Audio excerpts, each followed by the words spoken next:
Congress party రాష్ట్ర అధ్యక్షురాలు YS Sharmila Reddy సోమవారం కాకినాడ నగరంలో రోడ్ షో నిర్వహించనున్నట్లు కాంగ్రెస్ పార్టీ కాకినాడ సిటీ అభ్యర్థి చెక్కా నూకరాజు, పార్టీ సిటీ అధ్యక్షులు దాట్ల గాంధీరాజులు తెలిపారు. ఆదివారం కాంగ్రెస్ పార్టీ కార్యాలయంలో వారు మీడియాతో మాట్లాడారు. వైఎస్ షర్మిలారెడ్డి విశాఖపట్నం పర్యటన ముగించుకుని కాకినాడ రూరల్ నియోజకవర్గం అచ్చంపేట జంక్షన్ వద్దకు చేరుకోవడం జరుగుతుందని, అక్కడి నుండి APSP Sarpavaram Bhanugudi two town main road మసీద్ సెంటర్ మీదుగా జగన్నాథపురం ఎంఎస్ఎన్ చార్టీస్ మీదుగా ఉప్పలంక వరకు రోడ్ షో నిర్వహించడం జరుగుతుందని వివరించారు. గడిచినటువంటి 5 సంవత్సరాలుగా ఈ ఆంధ్రప్రదేశ్ రాష్ట్రంలో అధికారంలో ఉన్నటువంటి వైఎస్ఆర్ కాంగ్రెస్ పార్టీ నిరంతరం ప్రజల్ని మభ్యపెట్టి మోసం చేసేటటువంటి కార్యక్రమం చేస్తూ ఉంది. అందుకు నిదర్శనమే జగన్మోహన్ రెడ్డి పదే సభలో సమావేశాల్లో మాట్లాడుతూ ఉంటారు.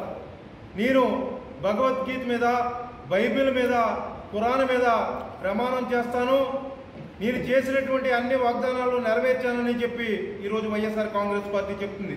మీరు చెప్పేటటువంటి అన్ని వాటి మీద వాగ్దానం చేసి మీరు మాట తప్పి ఈరోజు ఎన్నో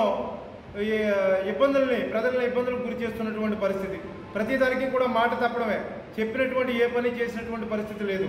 అందువల్ల ఈరోజు ఆంధ్రప్రదేశ్ రాష్ట్రంలో రాజశేఖర రెడ్డి గారు ముద్దుల తనయ్యగా ఉన్నటువంటి షర్మిలారెడ్డి గారు వచ్చిన తర్వాత కాంగ్రెస్ పార్టీ పూర్తి స్థాయిలో బలోపేతం అవడం జరిగింది.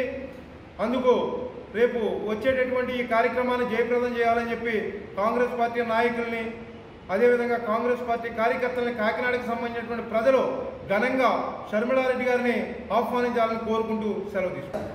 ముద్దుబిడ్డ వైఎస్ షర్మిలారెడ్డి గారు కాకినాడలో రోడ్డు షో జరుగుతుంది.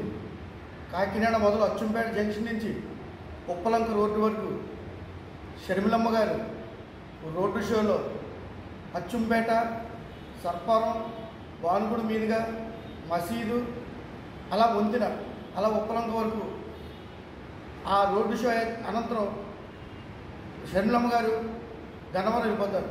కనుక కాకినాడ ప్రజలందరికీ విజ్ఞప్తి, కాకినాడ కార్యకర్తలు కానీ, కాంగ్రెస్ అభిమానులు కానీ, మరి ప్రతి ఒక్కరూ ఈ రోడ్ షోలో పాల్గొల్సిందిగా కాంగ్రెస్ పార్టీ తరఫు నుంచి మాజీ కేంద్ర మంత్రి వర్యులు, సిడబ్ల్యూసి మెంబర్ అయిన శ్రీ మల్లిపూడి మంగాపతి పల్లవరాజు గారు, అలాగే నేను కాకినాడ సిటీ ఎమ్మెల్యే అభ్యర్థిగా పోటీ చేస్తున్నా, నేను కాకినాడ ప్రజలందరికీ కోరుకుని ఈ కార్యక్రమం జయప్రదం చేస్తానని కాకినాడ ప్రజల్ని కోరుకుంటున్నాను.